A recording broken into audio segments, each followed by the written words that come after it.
Cefalometría de Steiner. En ortodoncia se manejan diferentes tipos de cefalometrías y una de las más reconocidas es la de Steiner. El análisis de Steiner fue desarrollado en 1950 y es considerado como el primero en cefalometría de la época moderna por dos razones a saber.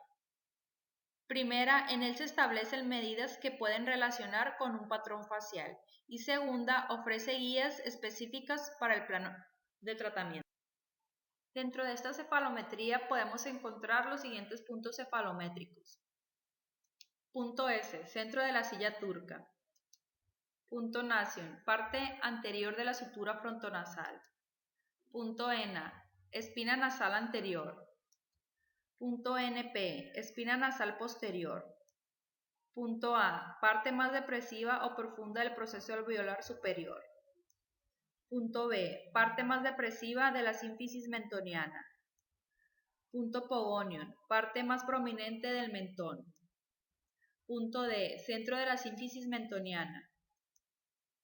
Punto mentoniano, borde inferior de la sínfisis mentoniana. Punto Nation, mitad entre Pogonion y mentón. Punto Porion, parte enterosuperior del conducto auditivo externo. Punto orbitario, borde inferior de la órbita. Punto molar, cúspide mesiovestibular del primer molar superior. Como también podemos encontrar los siguientes planos. Primer plano, se une el punto S con Nation. Segundo plano, Frankfurt, del punto Porion a orbitario.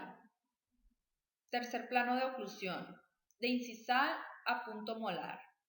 Cuarto plano mandibular, de Gonion a Nation. Quinto plano facial, de Nation a Pogonion. Sexto plano, de mitad de la nariz a Pogonion. Y por último, séptimo plano ramal, de la parte posterior del cóndilo a la parte posterior de la rama.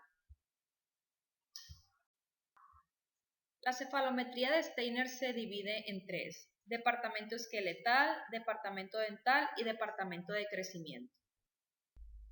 El departamento esqueletal nos sirve para saber la relación de los huesos entremaxilares.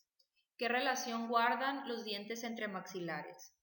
¿Qué relación guarda los dientes entre sí? Y para saber qué dirección tiene la mandíbula de crecimiento. Como también para conocer la relación que tienen los maxilares en sentido anteroposterior. Y por último, podemos obtener la clase esqueletal de nuestro paciente. Los ángulos que forman los siguientes puntos. Ángulo SMA nos da la posición que guarda el maxilar superior con el resto de la base del cráneo. Sus medidas deben de ser de 82 grados más menos 2. En su interpretación, si el ángulo está aumentado de sus valores normales, tendremos una protrusión del maxilar superior. Si el ángulo está disminuido, tendremos una retrusión del maxilar superior. En el ángulo SNB, este nos va a servir para diagnosticar la posición mandibular con respecto a la base del cráneo. Sus medidas deben de ser de 80 grados más menos 2 grados. En su interpretación, si el ángulo está aumentado, tendremos un prognatismo. Si el ángulo está disminuido, hay un retrognatismo. En el ángulo SND, este ángulo me corrobora y confirma la postura mandibular con respecto a la base del cráneo. Su valor normal es de 76 grados más menos 2 grados. En su interpretación, si el ángulo está aumentado, hay prognatismo. Si está disminuido, hay retrognatismo. En el ángulo ANB nos sirve para conocer la clase esqueletal del paciente. Se obtiene la resta entre el SNA y el SNB y el resultado nos da el ANB, que a su vez nos da la clase esqueletal. Su valor normal debe de ser de 2 grados más menos 2. Dentro de la clase esqueletal encontramos la clase 1, que es cuando ANB mide 2 grados más menos 2, o sea, de 0 grados a 4 grados será una clase 1. En clase 2, cuando ANB mide mayor a 5. Y clase 3, cuando ANB es de menos 1 grado en adelante. Departamento dental. Este nos sirve para saber qué relación en angulación o en cuerpo tienen los dientes con respecto a su hueso basal entre sí. Los ángulos que lo forman son los siguientes.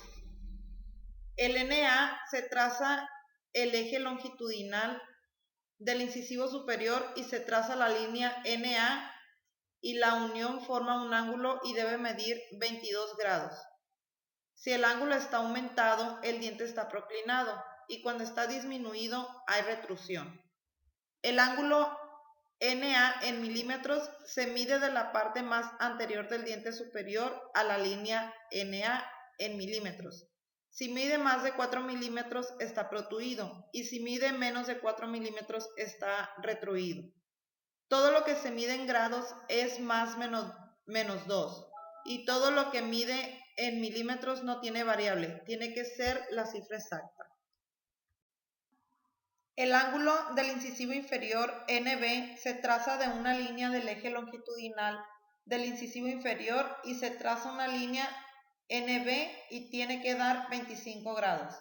Si está aumentado, está proclinado y si está disminuido, está reclinado. En el NB en milímetros se traza una línea en la parte más anterior del incisivo inferior. Se mide la distancia en milímetros de NB y el trazo del incisivo. El ángulo interincisal es el ángulo formado entre los dientes inferior y superior. Marcando los ejes longitudinales debe medir 131 grados. Cuando el ángulo está abierto tenemos una birretrusión, cuando está disminuido hay una biproclinación. Departamento de crecimiento.